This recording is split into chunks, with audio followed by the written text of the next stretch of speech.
தேமுதிக பிரேமலதா தலையிலே விழுந்த மிகப்பெரிய இடி, கூட்டணியில் ஏற்பட்ட திடீர் சலசலப்பு. நம்ம போடக்கூடிய வீடியோக்கள் உங்களுக்கு பிடிச்சிருக்கு அப்படின்னா லைக் அண்ட் சப்ஸ்கிரைப் பண்ணிக்கங்க.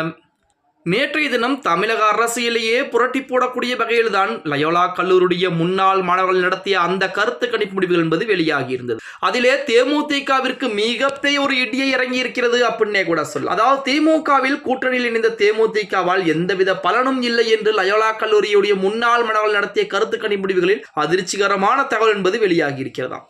தமிழகத்தில் சட்டசபை தேர்தல் வரும் வாரத்தில் அறிவிக்கப்பட இருக்கிற நிலையிலே அரசியல் கட்சிகள் கூட்டணி குறித்து தீவிரமாக பேசிட்டு வர்றாங்க. திமுக கூட்டணி, அதிமுக கூட்டணி, தமிழக வெற்றி கழகம், நாம் தமிழர் கட்சி என 4 முனை போட்டி என்பது இருக்க போகிறது. இந்த தேர்தலில் புதிதாக களம் காணும் நடிகர் விஜய் மீது எதிர்பார்ப்பு அதிகரித்திருக்கிறது அப்படின்னே கூட சொல்லலாம். பெண்கள், இளைஞர்களுடைய ஆதரவு அவருக்கு அதிகம் இருப்பதால் சட்டசபை தேர்தலில் தமிழக வெற்றி கழகம் அனைத்து தொகுதிகளிலும் கணிசமான வாக்குகள் பெறும் என சொல்லப்படுகிறது. விஜய்க்கு 25% வரை வாக்குகள் இருப்பதாக அரசியல் பரவலில் சொல்லிட்டு வர்றாங்க.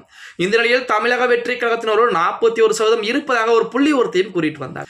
இது ஒருபுறம் இருக்க, திமுக கூட்டணியில் தற்போது முதல் முறையாக இணைந்துள்ள தேமுதிகவின் வாக்கு சதவீதம் என்பது 2006, 2011 காலகட்டங்களிலே கணிசமான அளவில் இருந்த நிலையில் அதன் பிறகு நடந்த அனைத்து தேர்தலிலும் தோல்வி சந்திருக்கிறது தேமுதிக. திமுக கூட்டணியில் ஐக்கியமான தேமுதிகவுடைய பொதுச் செயலாளர் பிரேமலதா எப்படியும் கட்சியை காப்பாற்ற தேர்தலில் நல்லதொரு வெற்றியை பெறுவோம் என கருதியிருக்கிறார். இந்த நிலையில் அவர் தலையில் இடியை இறக்கியது போலத்தான் லயோலா கல்லூரியுடைய கருத்து கணிப்பு முடிவுகள் என்பது வெளியாகி இருக்கிறது. கடந்த 25 ஆண்டுகளாக லயோலா கல்லூரியுடைய முன்னாள் மாணவர்களின் ஐபிடிஎஸ் என்ற அமைப்பு கருத்து கணிப்பு நடத்தி வருகிறது. அந்த வகையில் யாருக்கு எத்தனை சதவீதம் என்பது வாக்கு கிடைக்கும் என்ற கணிக்கப்பட்டிருக்கிறது. அதிலே தமிழக வெற்றி கழகத்திற்கு 19.20%, திமுகவிற்கு 17.7%, அதிமுகவிற்கு 15.32%, நாம் தமிழர் கட்சிக்கு 6%, காங்கிரஸ்க்கு 4.10%, பாமகவிற்கு 4.9%, பாஜகவிற்கு 3.5% என கணிக்கப்பட்டிருக்கிறது.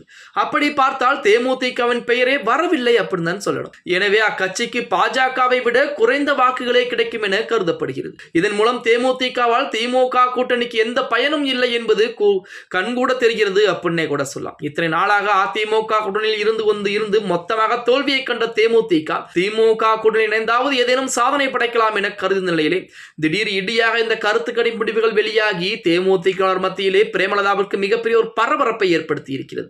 அதாவது அதிமுகவிற்கு தமிழக வெற்றி கழகத்திற்கு 19.20%, திமுகவிற்கு 17%, அதேபோல அதிமுக 15.30%, நாம் தமிழ் கட்சி 6%, காங்கிரஸ் 4%, அதேபோல பாமக 4.09%, பாஜக 3.5% என கருத்து கணிப்பு முடிவுகள் என்பது வெளியாகி இருக்கிறது. அப்படி பார்த்தாலும் அதிமுக, பாமக, பாஜக என சேர்த்தால் அதிமுகவிற்கு தான் முதலிடம் வரும் அப்படிங்கிற எந்த விதமான மாற்று கருத்தும் கிடையாது. ஓகே கைஸ், வீடியோ பிடிச்சிருந்தா மறக்காம லைக் பண்ணிருங்க. அப்படி நம்ம இந்த வீடியோ ஃப்ரெண்ட்ஸ் அண்ட் ஃபேமிலிக்கும் ஒரு ஷேர் பண்ண மறந்துடாதீங்க.